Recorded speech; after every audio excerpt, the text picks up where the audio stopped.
Hi, I'm Stephanie, and I'd like to welcome you to another episode of Let's Talk Film, a series where contemporary women get a chance to have their voices heard on the latest film releases.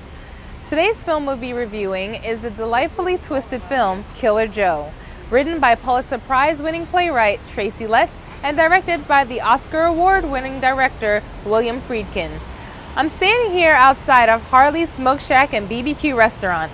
It's located on 116th Street near First Avenue in Harlem, which has transformed over the years to Spanish Harlem or El Barrio. This community is the largest predominantly Latino community in New York City. El Barrio is known for its notable contributions to salsa music, great ethnic restaurants, and its lively, colorful culture. Locals from the area who have gone on to become international stars include acting greats Al Pacino and the late Burt Lancaster, as well as music legends Mark Anthony and the late Tito Puente. And Harley's Smoke Shack and Barbecue Restaurant doesn't miss a beat with its juicy spare ribs smoked to perfection, signature pulled pork sandwiches, tasty side dishes, and so much more. Let's go inside and grab a table and relax in this authentic Southern-style smoke shack. So Liam, thank you so much for taking the time to do this interview for Let's Talk Film. So, can you tell me something about Harley's? When was it established? How long have you been open? We've only been open since December 2011, so we're here, what's that, 7-8 months now? And, so far so good. We're just getting out there, getting the name out there. So, tell me a little bit about the decor. Where'd you come up with the concept, and how did you find most of the stuff we actually did was, well, we wanted to make it authentic looking because it's a smoke shack, so we wanted to make it as much of a shack as possible. So that's where we come up with all this kind of stuff. And a lot of stuff we got online. The guy who did all the wood around the place, the old barn wood, he brought in a lot of stuff as well. And that's basically it. We just kind of threw everything up on the wall without any real, concept of how it was going to turn out. But it's, as I said, it's supposed to be a shack, so it's just kind of thrown together, So can you tell me, do you have any special nights? I know that you have a jazz brunch, I believe, on Sundays? No, we do live jazz on Sunday nights. Oh, okay. We do it from 8 until 11, 12 o'clock, depending. We mix it up every week. We do different acts every week, just to keep a bit of variety and stuff like that. And we only started maybe a couple of months ago, and it's going very well, actually. It's been well received in the neighborhood. We've got some really good acts, actually. And you specialize in barbecue. I hear you have some really great pulled pork. What do you recommend for folks to have on your menu? I recommend everything. Sure, everything is fantastic. Of course. No, but our specialties, obviously, we've got the ribs. We do the St. Louis style spare ribs. We do baby back ribs. We've smoked brisket, pulled pork. We have downstairs our smoker. It's a 1,000-pound smoker. Wow. It's huge, a Southern Pride smoker, and everything is smoked for 8 to 12 hours. So that's, to cook it properly like that, But, we do a bit of everything. We try to do a bit of everything. We're changing our menu at the moment, and we're just adding a bit more variety. We're going to do some salads, some more burgers, stuff like that. So people look for vegetarian options? Yes. Oh, absolutely. Exciting. Vegetarian options in the barbecue place, I know, right? I know, right? Yeah. But no, we try to cater for everything, Exactly. We're getting out there, so we're catering for as many people as we can. And we're going to open up a new location in Hell's Kitchen in about a month. Oh, wow. Yeah. So Towards exciting the end of August. changes in menu, changes in locations. Mm-hmm. There's a lot going on here. Yeah, there's a lot going on. Well, we'll keep following you, and we'll keep hopefully bringing more people to you. That would be great. Indeed. Thank you so much, Liam. Thank you. Indeed. And now let's meet our panelists. Our panelist for today is Bradley. Bradley is a native New Yorker who has always had a strong passion for the arts. She's a humanitarian, civil rights activist, entrepreneur, and founder of BW Love Letters, a line of customized greeting cards. Today's film we'll be reviewing is the delightfully twisted film Killer Joe, written by Pulitzer Prize winning playwright Tracy Letts and directed by Oscar Award-winning director William Friedkin. So this is the first film we reviewed with an NC-17 rating. Does this film merit this rating? Absolutely, I agree. I believe that this is definitely not appropriate for children who are under the age of 17. It's just the intensity of the film is just beyond that age group. Yeah, and I guess because they're such an influential, demographic as well, so I guess that's also why it's pretty fitting to give this kind of a rating to this film. Would this film have been better served had certain scenes been edited and sought an R rating instead? I love the film perfectly the way it is. I think it's an amazing film. I don't think that anything should have been edited, and it's just a film that's not for anybody under the age of 17, but I would definitely keep everything the way that it is. It's interesting because I feel like as a director, Friedkin definitely has that choice because they always give you that option. You can re-edit your film, take some things out, and then make it, they'll re-rate it as R. And I just thought it was an interesting and fascinating choice that he chose not to. As a director, he does kind of thrive on shock value, or whether or not, I don't know, this was his vision and he just wanted to keep it that way. Would you consider this to be a film noir? Absolutely. I would definitely categorize this as a film noir. I feel like it didn't quite ring that way to me. I don't know, maybe it was a little too sunny in Texas to be film noir. I don't know, but for me it didn't have that feel. Like it was more community theater. That was just how I felt about it. So William Friedkin has stated, to me, the only reason to make a film is to provoke an emotional response in an audience, to make them laugh or cry or be scared. Do you think Killer Joe achieved this? Absolutely. Hands down. Yes. Yes. He did all of it. If that was his mission statement, he achieved it. He did. Indeed, he definitely did. Will you ever be able to look at a piece of fried chicken the same way after seeing this film? I will not.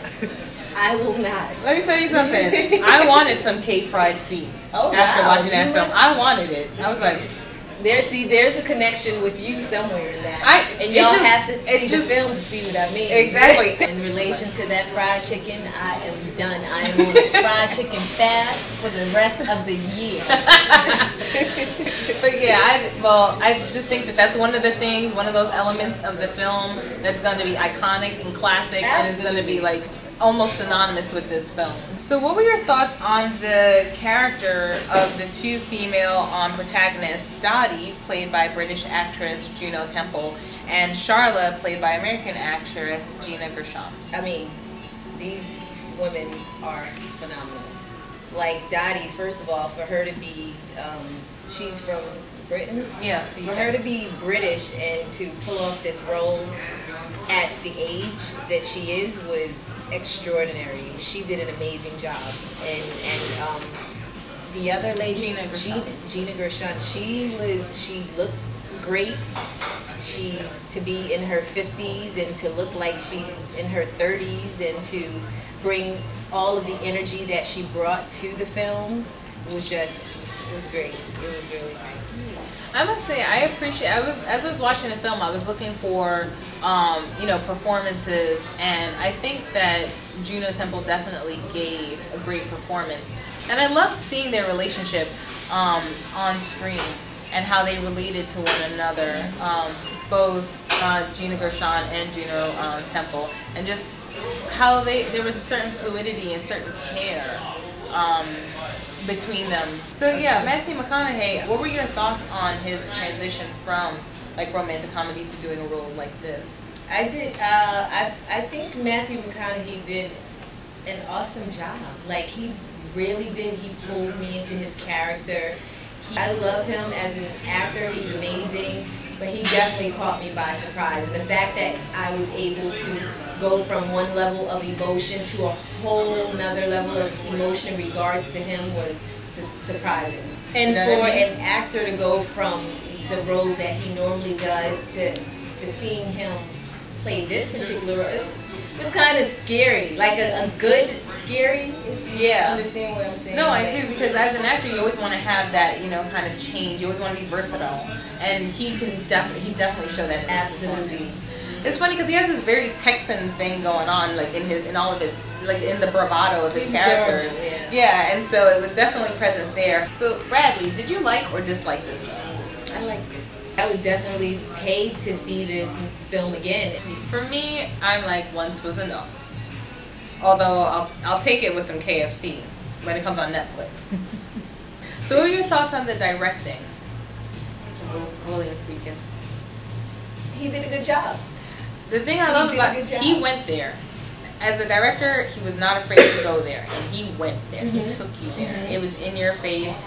He definitely did what he set out to do, was to give me a reaction. I agree. Like you did, I think I mentioned earlier, he took you to a place where you like expected you didn't expect the unexpected. But when like I said earlier, when I went into the theater, I had no expectations when I came in, and so, you know, everything that was shown was everything that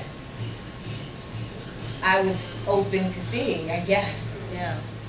I'm glad you were open to seeing it too. What were your thoughts on the marketing campaign for this film, and did you find it effective? Well, the marketing campaign, word of mouth, right? Like pretty much, that's all I've got. I mean, I'm sure they've got posters everywhere. They've got the trailer everywhere. They've got commercials now. But the deal for me, I haven't seen a lot of it. I haven't seen anything. And I think word of mouth seems. I'll tell you what's working for it. That rating. That rating is what's selling it. Because it's been a long time since I think we've had an NC-17 film, and that kind of controversy. The marketing is pretty weak. Was pretty weak, but in the theater it was a full packed theater. So yeah. I mean, maybe people are catching it where I didn't see it. The marketing is something that can be stronger. Did you notice any reaction to the audience around you? Yeah, there were a lot of giggles. A lot of giggling? Yeah. What do you think the overall aura? Did people seem to like it? Were they talking about it? Were they buzzing about it afterwards? Everybody was definitely talking about that drumstick. Yeah. You know, for me, when I walked out of the theater, I couldn't gauge what the reaction was. It seemed like everyone was ready to get out, and they did, and there was some laughing, but I couldn't tell whether they were laughing at the humor of the film or whether they were laughing at the ridiculousness of the film. If you weren't on this channel, would you have gone to see this film? Movies are expensive these days, you know? Yeah. Who wants to pay $14 and $15 and $20 just to go see a film? I think it's an amazing film.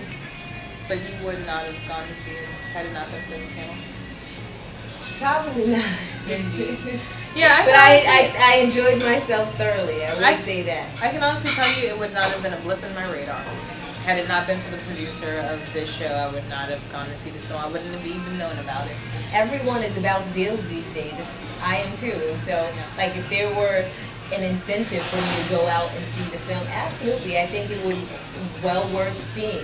Well, thank you so much, Bradley, for your fascinating thoughts and comments on this film. Thank you for having me. We are all wrapped up. I also want to extend a thank you to John and Liam for allowing us to shoot here at Harley's Smoke Shack and BBQ. Again, today we were discussing the not-to-be-missed film, Killer Joe, written by the Pulitzer Prize-winning playwright Tracy Letts and directed by the Academy Award-winning director William Friedkin. Be sure to check out this episode and more at our website, www.letstalkfilmdotcom, which is also available for your mobile device. Until next time, I'm your host, Stephanie Aline. Keep watching and keep talking film.